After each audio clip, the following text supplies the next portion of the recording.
Imagine a city once alive with protest songs, candlelight vigils, and chants for democracy now falling into silence. After over 30 years, Hong Kong's oldest pro democratic party is now shutting down. The Democratic Party, once the strongest voice of opposition in the city, is disbanding not because it is losing the support, but because Beijing left it no space to breathe. Yeung Sum, a former party chairman, said the message from the officials was loud and clear: disband or face consequences. Fred Lee, another veteran, said a Chinese official told him the party should vanish before year's end, ahead of upcoming elections. You have to understand that this is no fringe group. Understand the background. Formed before the 1997 handover, the Democratic Party once led protests, won elections, and even pushed for universal suffrage peacefully.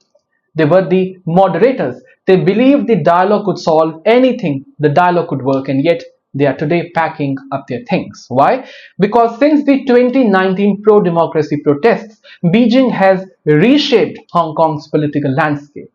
A sweeping national security law means even the peaceful dissent can be now treated as a crime. The new electoral system, well, it only allows the patriots. Translation: only pro-Beijing candidates can stand. The Democratic Party tried to adapt, they tried to negotiate, they tried to compromise, even stepped back from protests, but the space kept shrinking and shrinking. Its leaders were jailed, events were cancelled, and 90% of its remaining members have now voted and now decided to dissolve. Experts say this isn't just about one party, it's about the city's democratic dream being buried. Professor John Burns from the University of Hong Kong says the party once stood for hope and accountability.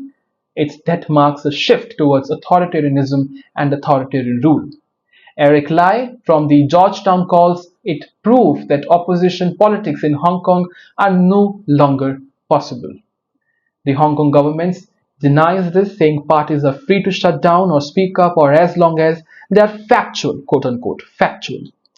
So how do you speak freely when truth isn't policed?